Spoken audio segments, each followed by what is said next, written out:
파리는 예술이 숨쉬는 곳입니다. 고풍스러운 건물들과 현대적인 감성이 어우러진 거리, 그 자체로 하나의 작품처럼 아름답습니다. 거리마다 놓인 조각과 건축물은 한 시대를 풍미한 거장들의 흔적을 담고 있습니다.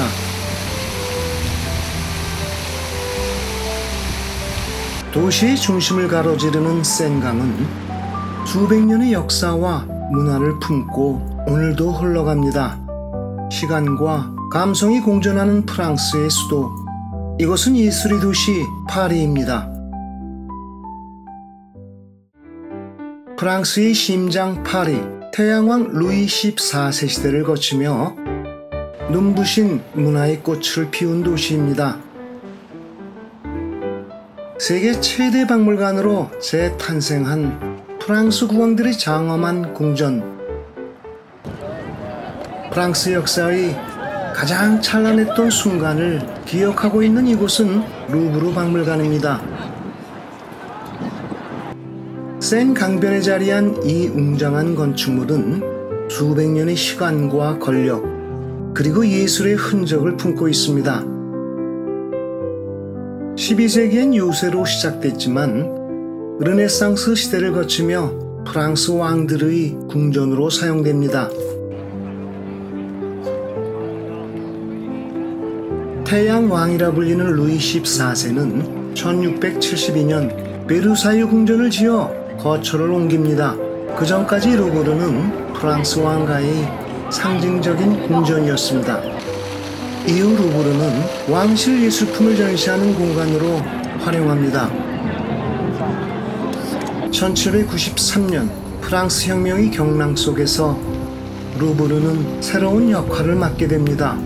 왕실의 예술품이 국민의 소유로 바뀌며 루브르는 공공박물관으로 새롭게 문을 엽니다.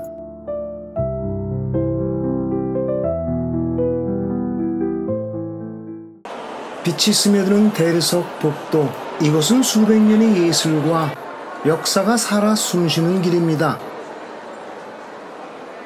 저 멀리 계단 위에 조각상 하나가 놓여 있습니다. 사모트라케의 니케 조각상입니다. 승리의 여신이죠. 기원전 190년 해전에서 승리한 로도스인들이 만든 겁니다. 1884년에 파편을 발견하여 루브르 박물관으로 옮겨져 복원했습니다. 머리도 팔도 없지만 젖은 속옷이 피부에 달라붙은 정밀한 조각만으로 모든 이야기를 들려줍니다.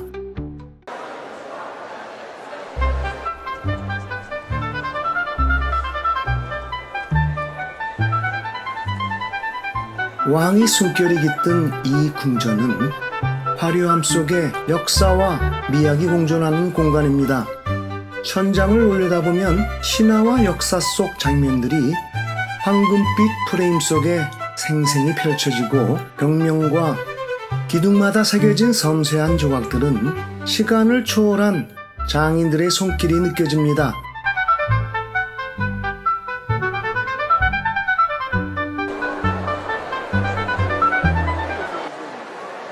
전 세계에서 온 사람들이 하나의 그림 앞에 열정적으로 모여 있습니다.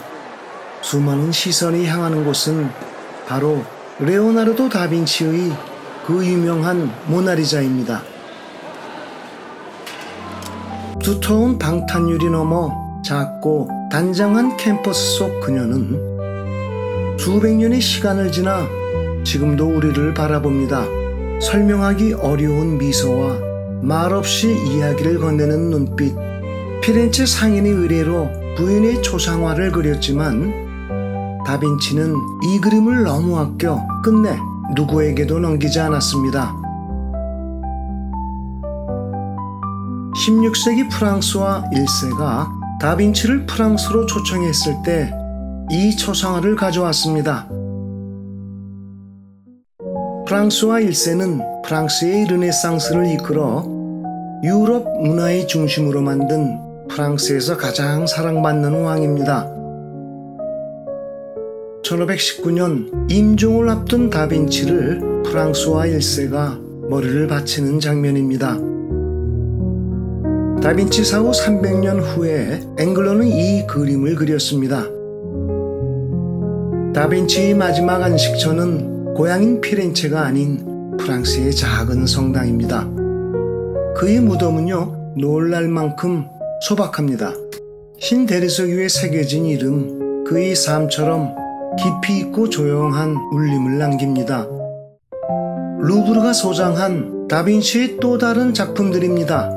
이 작품은 죽을 때까지 곁에 두었던 그림입니다. 어머니에 대한 깊은 사랑이 느껴집니다. 빛과 그림자가 어우러진 신비로운 동굴 속입니다. 성스러움과 인간미가 조용히 공존합니다. 제다나로 제작된 작품입니다. 요한은 어둠 속에서 미소 짓습니다. 하늘을 가리키는 손짓으로 말없이 신의 메시지를 전합니다. 다빈치의 마지막 작품으로 추정하는데요. 말년에 프랑스에서 그린 작품입니다.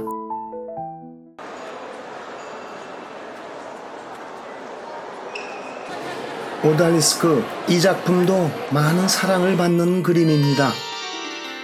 오달리스크는 오스만 제국의 후궁을 뜻합니다. 터번, 깃털부채, 푸른 비단 커튼 같은 동양의 장식들이 19세기 유럽인들이 상상했던 오리엔탈리즘의 환상을 보여줍니다. 루브르 박물관에서 가장 큰 회화 작품입니다.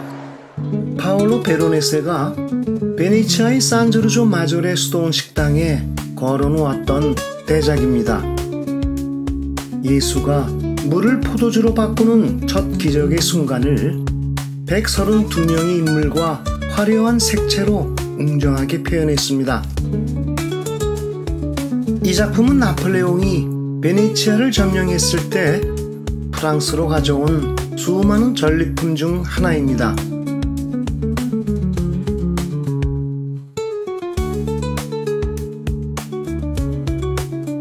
베네치아 산조르조 마조레 성당입니다. 가나의 혼인잔치가 걸려있던 수도원 애경입니다. 1830년 파리 시민들은 왕정을 무너뜨리고 자유를 향한 혁명을 일으켰습니다. 들라크루아는 그 순간을 그림으로 남겼죠. 맨발의 가슴을 드러낸 자유의 여신은 산새끼를 높이 들고 민중을 이끌며 앞으로 나아갑니다. 이 작품은 지금까지도 자유와 저항의 상징으로 기억되고 있습니다. 이 작품은 루브르에서 두 번째로 큰 대형 그림입니다. 1804년 12월 파리 노트르담 대성당, 교황 비오 7세가 참석했고 화려한 의상을 입은 수많은 인물들이 자리를 채웠습니다. 하지만 전통과는 달랐습니다. 왕관은요, 교황이 아닌 나폴레옹이 직접 머리에 썼고 아내 조세핀에게도 황후의 왕관을 씌워줍니다. 그림 속 나폴레옹은 실제보다 키가 크고 조세핀은 더 젊고 아름답게 표현됐습니다. 참석하지 않았던 어머니도 아들을 흐뭇하게 바라보는 모습으로 등장했습니다. 자쿠르의 다비드는 이 순간을 역사보다 더 극적으로 위대한 황제의 이미지로 연출했습니다. 이 작품은 단순한 기록이 아니라 예술로 완성된 정치였습니다. 나폴레옹이 백마를 타고 바람에 휘날리는 망토를 두른 채 알프스를 넘는 모습이 극적으로 묘사되어 있습니다. 실제로는 노새를 타고 조용히 이동했지만 대관식을 그렸던 다비드는 이를 영웅적이고 이상화된 이미지로 재창조했습니다.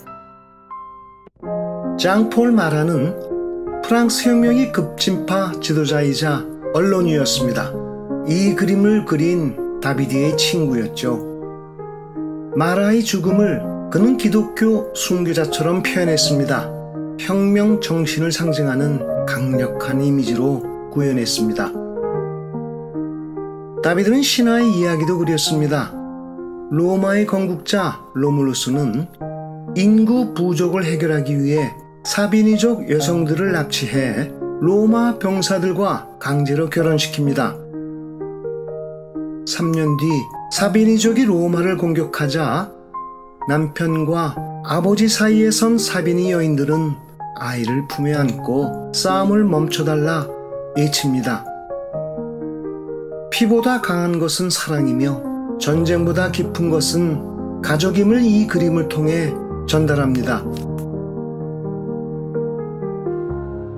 이 신화 내용을 르네상스의 조각가 잠 볼로냐도 조각으로 남겼습니다.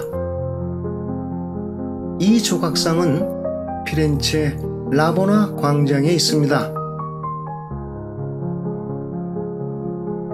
루이 다비드는 프랑스 신고전주의 대표 화가로 예술과 정치 중심에 있었던 인물입니다. 나폴레옹 몰락 후 브뤼셀로 망명했고 그곳에서 생을 마감했습니다.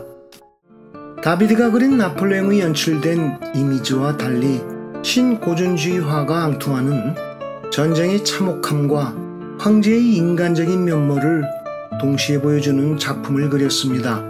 1807년 혹독한 겨울 눈보라 속에서 프랑스군과 러시아 연합군이 아일류에서 격돌합니다. 양측 모두 2만 명 이상의 사상자를 낸 승자 없는 전투였습니다. 나폴레옹은 전쟁의 잔혹함을 처음으로 실감하게 한 피로 물든 교훈을 얻었습니다. 1816년 프랑스의 해군 메두사호가 아프리카 해안에서 암초에 좌초됩니다. 상류층은 구명정으로 탈출하고 149명의 하급 선원과 승객은 급조된 뗏목에 남겨졌는데 15명만 생존합니다. 정치적 고발을 담은 낭만주의의 걸작입니다.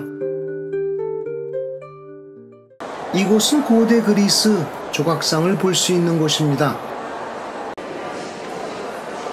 두 팔이 없는 대리석 여신, 하지만 그녀는 완전한 아름다움의 상징입니다.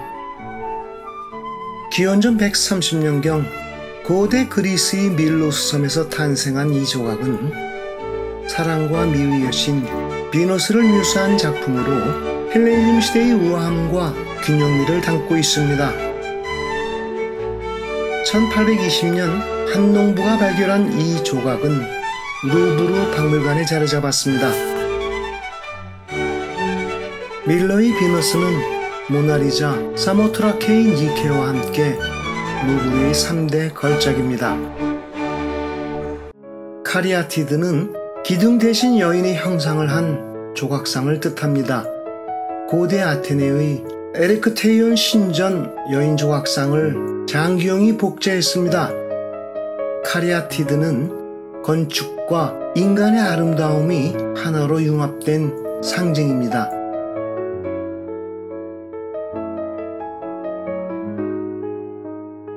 아테네 아크로폴리스에 있는 에렉테이온 신전입니다. 다이아나 여신이 화살을 뽑으며 사냥을 준비합니다. 우아한 곡선, 긴장된 근육, 순간을 포착한 조각가의 손길은 신화 속 여신을 현실로 불러냅니다. 고대 조각의 걸작으로 평가받고 있습니다.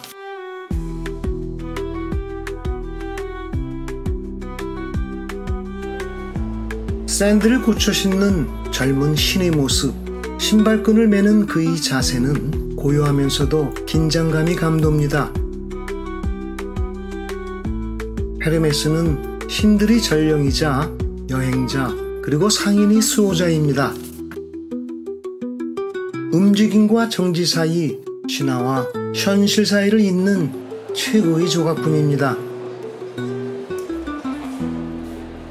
카리테스는 고대 그리스 신화 속에 등장하는 우아함과 아름다움 그리고 기쁨을 상징하는 새 여신입니다. 산미신으로도 불립니다. 르네상스 시대의 예술가들에게도 큰 영향을 주었습니다.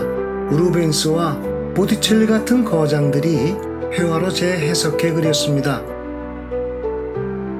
풍만함이 미의 기준이던 17세기 여인의 모습을 잘 보여주는 루벤스의 산미신입니다. 여인들의 몸매에서는 균형미와 건강미가 느껴집니다. 이탈리아의 화가 보티첼리도 자신의 작품 봄에 산미신을 그려넣었습니다.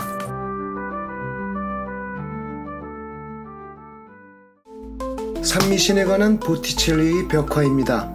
희귀한 벽화로 피렌체 귀족의 집인 빌라르미의 벽화였지만 프랑스에서 발견되어 루브르 박물관으로 가져왔습니다. 이 벽화는 나폴레옹의 약탈품이 아닌 문화재 수집 중 19세기 초에 발견된 벽화입니다. 이 역시 보티첼리가 그린 벽화입니다. 그림이 그려진 석고를 잘 뜯어 이곳으로 가져와 복원하여 루브르 도농관에 전시 중입니다. 투구를 쓴 승리의 여신 아테나가 위엄있게 서 있는 모습입니다. 3m가 넘는 거대한 석상으로 이탈리아 벨리트리 마을의 고대 로마 빌라에서 발견된 작품입니다. 나폴레옹이 이탈리아 원정시 가져온 전리품 중 하나입니다. 그리스 신화 속 사티로스가 짐을 지고 있습니다. 사티로스는 그리스 신화에서 디오니소스 신을 따르는 반인 반수로 육체적 고통과 무거운 노동을 상징적으로 표현한 작품입니다.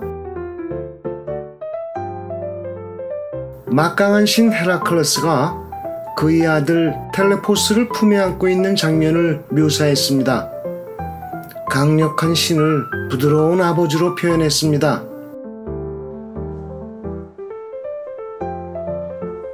이 작품은 단순히 신화를 재현한 것이 아니라 인간의 삶에서 사랑해주는 고통과 유혹, 그리고 노년의 무력함을 철학적으로 표현한 것으로 평가받습니다.